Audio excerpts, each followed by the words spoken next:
பரிசுத்த நாமத்துக்கு ஸ்தோத்திரம். ஆண்டவராகிய இயேசு கிறிஸ்துவின் நாமத்தில் இந்த வீடியோவை அவர் சிலுவையில் சிந்தின ரத்தம் தருகிற தைரியத்தினாலும் இந்த வீடியோவை நான் பதிவு செய்கிறேன். கேட்கிற யாவருக்கும் இயேசு கிறிஸ்துவின் ரத்தமும் இயேசு கிறிஸ்துவின் நாமமும் இந்த வசனத்தை புரிய வைக்கட்டும். அடிமையான ஒன்றும் இல்லை ஆண்டவரே, உம்முடைய நாமத்தினால் இந்த வீடியோவை நான் பதிவு செய்கிறேன்பா. கேட்கிற ஒவ்வொருவருக்கும் இது பிரயோஜனமாக இருக்கட்டும்பா. ஒரு கேள்வியை சகோதரர் ஒருத்தர் ஒரு கேள்வி கேட்டிருந்தார்.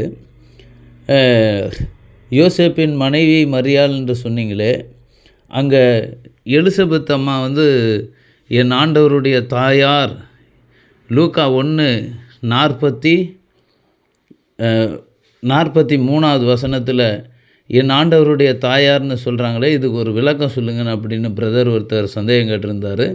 அவருக்காகவும் இந்த வீடியோ நான் பதிவு செய்கிறேன். அவருக்காக மட்டுமில்லை, இந்த சந்தேகம் அநேகருக்கு இருக்கிறபடினால கர்த்தரே இதை தெளிவுபடுத்தும்படி அவர் அருளின வார்த்தைகள் தான் தேவன் நமக்கு தந்த வார்த்தைகள், சத்தியமும் நித்தியமான வார்த்தைகளை கொண்டு தான் இதற்கு பதில் நாம் சொல்ல வேண்டும். சொந்த கருத்து எதையுமே இதில் சேர்க்காமல் வசனத்தை மட்டும் இதில் நம்ம பயன்படுத்துகிறோம். கர்த்தருக்கு ஸ்தோத்திரம். கர்த்தர் நல்லவர், அவர் கிருபை என்றும் உள்ளது. கர்த்தரே உங்களுக்கு இதை புரிய வைப்பார். இன்னும் யாரெல்லாம் இப்படிப்பட்ட சந்தேகத்தில் இருக்கிறாங்களோ அவங்களுக்கும் இதை புரிய வைக்கணும். நான் இயேசு கிறிஸ்துவின் நாமத்தில் ஜெபித்துக் கொள்கிறேன். இயேசு கிறிஸ்துவின் இதை எதுக்காக நம்ம பேசுகிறோம்னா, ஆடுகள் எல்லாம் ஒரே ஒருத்தருக்கு மட்டும்தான் சொந்தம். அவர் இந்த கணத்தை யாரோடையும் ஷேர் பண்ண மாட்டார். இந்த விஷயத்தில் அவர் சிந்தின ரத்தம் அவருக்கு சொந்தமான ஆடுகள். அவருக்கு தர வேண்டிய அந்த கணத்தை யாரு கூட அவர் ஷேர் பண்ணிக்கவே மாட்டார். ஐயோ, அவருடைய சபைக்காகத்தான் தேவன் இந்த வசனத்தை விளக்கி காமிக்கிறார். அவருக்காக, அவருடைய சபைக்காக, அவருடைய மந்தையின் ஆடுகளுக்காகத்தான் இந்த வசனத்தை விளக்குகிறார். தேவனுக்கு மகிமை உண்டாவதாக. இப்போ நம்ம 3 வசனங்களை நம்ம பார்க்க போகிறோம். அவர் கேட்ட கேள்வி, என் ஆண்டவருடைய தாயார்னு எலிசபெத்து சொல்கிறாங்களே, அப்போது என்ன ஆண்டவரின் தாயின்னு சொல்கிறாங்களே, என்ன அர்த்தம்னு கேட்குறார். இதுக்கு பார்த்திங்கன்னா பதில் நம்ம 3 வசனத்தை நம்ம எடுக்க வேண்டியதாக இருக்குது.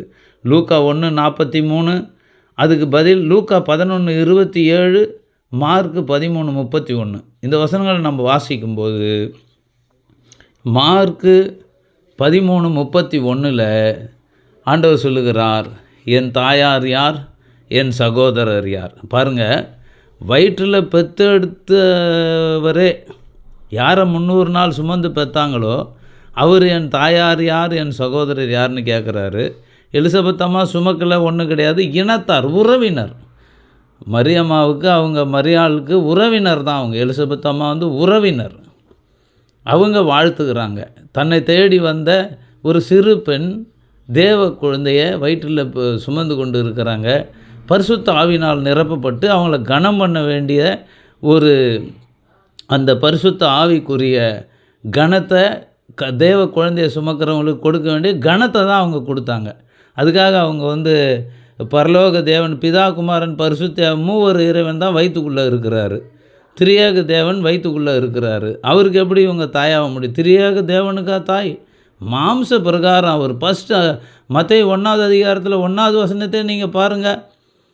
ஆபிரகாமின் குமாரனாகிய தாவீதின் குமாரனான இயேசு கிறிஸ்துவனுடைய வம்ச வரலாறுன்னு இருக்கும். அங்கே மரியாள் பேரே போட்டிருக்காது.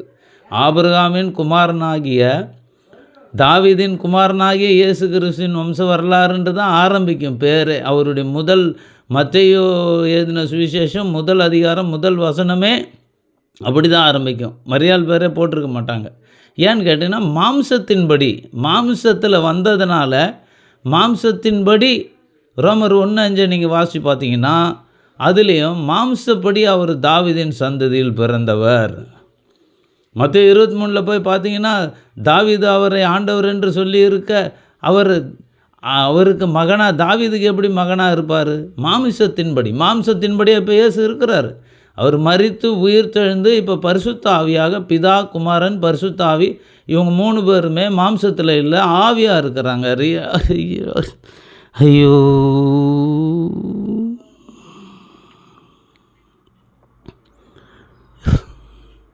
ஆவியாக இருக்கிறாங்க 3 பேருமே. இப்போ மாம்சத்தில் இயேசு கிடையாது.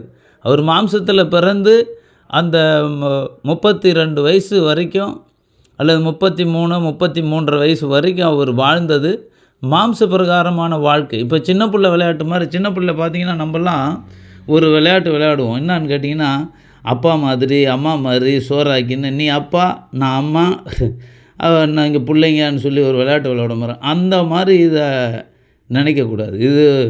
இது வந்து இயேசு, மரியாள், சோசேப்பரு இப்படி பிறந்தாங்க, இப்படி அந்த மாதிரி அது வந்து ஒரு இது மாதிரி ஆகிப்போச்சு. அது தேவனுக்கு பொருந்தாது.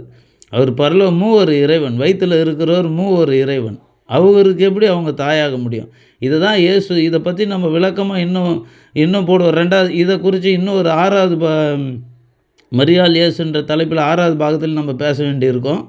லூக்கா 1:43 பார்த்தீங்கன்னா, எலிசபெத்து சொல்கிறாங்க, என் ஆண்டவருடைய தாயார் என்னிடத்தில் வந்தது எனக்கு எதனால் கிடைத்ததுன்றாங்க பரிசுத்த வேதாகமத்தில்.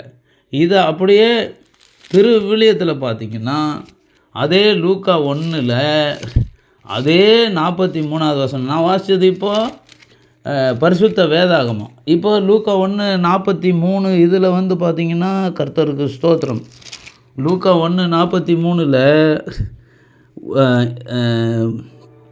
ஷீக்கர பாக்குர லாக்குர பாத்துர மாக்குர லீபரா இந்த 43வது வசனத்தில் சொல்கிறாங்க, அப்போது கர்த்தருக்கு ஸ்தோத்திரம், கர்த்தருக்கு ஸ்தோத்திரம், கர்த்தருக்கு ஸ்தோத்திரம், கர்த்தருக்கு ஸ்தோத்திரம், கர்த்தருக்கு ஸ்தோத்திரம், கர்த்தருக்கு ஸ்தோத்திரம், கர்த்தருக்கு ஸ்தோத்திரம், என் ஆண்டவரின் தாய் என்னிடம் வர நான் யார் சொல்கிறாங்க. என் ஆண்டவரின் தாய் என்னிடம் வர நான் யார்? இவங்க வயசு 60க்கு மேலே இருக்குது. அவங்க சின்ன பொண்ணு. அவங்க பரிசுத்தாவில் நிரம்பி ஒரு கணம் பண்ணுறாங்க.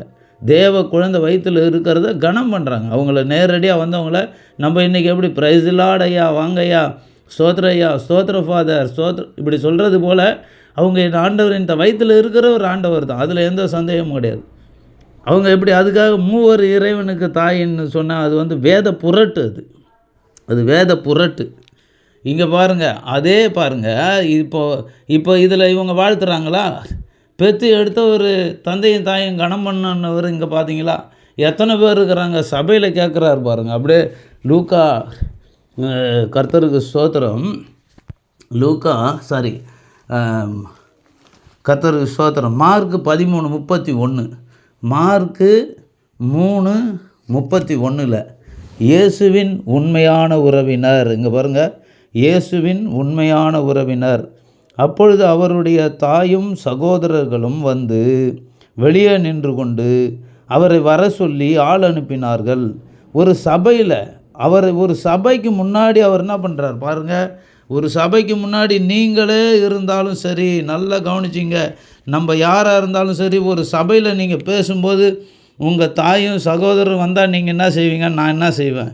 அப்படியே விட்டுட்டு போய் வாங்கம்மா உட்காருங்கம்மா, அவங்கள கூப்பிட்டு உட்கார வைங்க, எங்கள் அம்மா வந்துருக்குறாங்க, எங்கள் அண்ணன் வந்துருக்கிறாரு, இல்லை எங்கள் தம்பி வந்துருக்கிறார், அவர் உட்கார வைங்க, இதை தானே சொல்லுவோம். அவங்களுக்கு டீ கொடுங்க, காப்பி கொடுங்க, இதை சொல்லுவோம். ஆனால் இங்கே இயேசு என்ன செய்கிறாரு பாருங்கள். அங்கே பாருங்கள், இயேசு என்ன செய்கிறாரு? அப்பொழுது அவருடைய தாயும் சகோதரர்களும் வந்து வெளியே நின்று கொண்டு அவரை வர சொல்லி ஆள் அனுப்பினார்கள். அவரை சூழ்ந்து மக்கள் கூட்டம் அமர்ந்திருந்தது. அதோ உம் தாயும் சகோதரர்களும் வெளியே நின்று கொண்டு உம்மை தேடுகிறார்கள் என்று அவரிடம் சொன்னார்கள். அவர் அவர்களை பார்த்து கர்த்தருக்கு ஸ்தோத்திரம், என் தாயும் என் சகோதரர்களும் யார்? என் தாயும் என் சகோதரர்களும் யார் என்று கேட்டு தம்மை சூழ்ந்து அமர்ந்திருந்தவர்களை சுற்றிலும் பார்த்து, அங்கே பாருங்கள் எவ்வளோ பெரிய அவமானம். இங்கே பாருங்கள், இதோ என் தாயும் என் சகோதரர்களும் இவர்களே,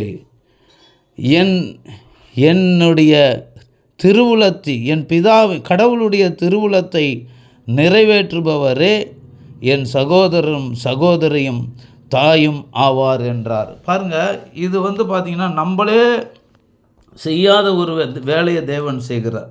நாம்ளே நம்ம அம்மாவோ அண்ணனோ தம்பியோ வந்தால் நம்ம என்ன செய்வோம்?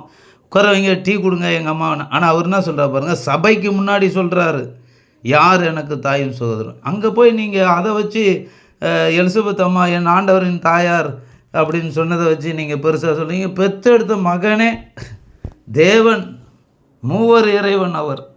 பரலோக தேவன் அவர் என்ன செய்கிறார்? மாம்ச உறவை முறிக்கிறார். இங்கோட முறிச்சார், இங்கே மட்டும் இதோட விட்டார். சிலுவை வரைக்கும் போது இந்த உறவை முறிக்கிற வேலை. இந்த ஒரு இடத்துல மட்டும் முறிக்கல, அங்கே போய் என்ன பண்ணார்? மாம்சத்தில் உறவில் அவங்க போய் அழுதுன்னு கிடக்கிறாங்க. ஆனால் இவர் என்ன சொல்கிறார்? இன்றைக்கு முதல் இதோ இந்த யோவானை காமிச்சு இவர் தான் உன் மகன்றார். மாம்ச உறவை ஆறுதல் படுத்திட்டு போகிறார். இவங்களுக்கு மாம்சம் அழுகுறாங்க. மாம்ச உறவு இவர் யார் என்னான்னு உலகம் முழுசும் படைத்த தேவன் சிலுவையில் தொங்கினுக்கிறார். அவருக்கு எப்படி இவங்க தாயாக முடியும்? மாம்சத்துலேருந்து 32 வயசு உறவு, அதை முறிச்சிடுறாரு. இதுக்கு மேலே யோவான் தான் உனக்கு மகன், நீ தாயாக ஏற்றுக்கொள்ளுப்பா, ஆறுதல் படுத்திட்டு போகிறாரு. கர்த்தருக்கு ஸ்தோத்திரம். ஏன்னா மாம்சத்தில் அவங்க வேதனை தாங்க முடியாமல் அழுகுறாங்க. இவர் தேவன், அவங்கள உண்டாக்கின தேவன் சிலுவையில் தொங்கினுக்கிறார். அவங்கள உண்டாக்கின தேவன் தான் வயிற்றில் குழந்தையாக வந்தார். ரீமாசா, கூராபா, லூக்காரா, பாதூரா, சந்தூரா, காலூரா. இதனுடைய தொடர்ச்சி நம்ம பார்ப்போம். அடுத்தது இன்னொரு வசனம் நான் சொன்னேன், அதை பார்த்திங்கன்னா லூக்கா 11:27 அதில் சொல்லுவார், உண்மையாக என் வார்த்தையை கேட்டு அந்த வசனத்தை நம்ம பார்ப்போம். அடுத்த வீடியோவில் கர்த்தர் உங்களை ஆசீர்வதிப்பார். அந்த வசனத்தை நம்ம தொடர்ந்து பார்ப்போம். இதை கேட்ட யாவரையும் உங்களை கர்த்தர் ஆசீர்வதிப்பார். மரியாள் இயேசு பாகம் 6 மறுபடியும் இதை குறித்து இன்னும் டவுட் இருந்தால் உங்களுக்கு தெளிவுபடுத்தப்படும். வசனத்தோட கர்த்தரே தெளிவுபடுத்துவார்.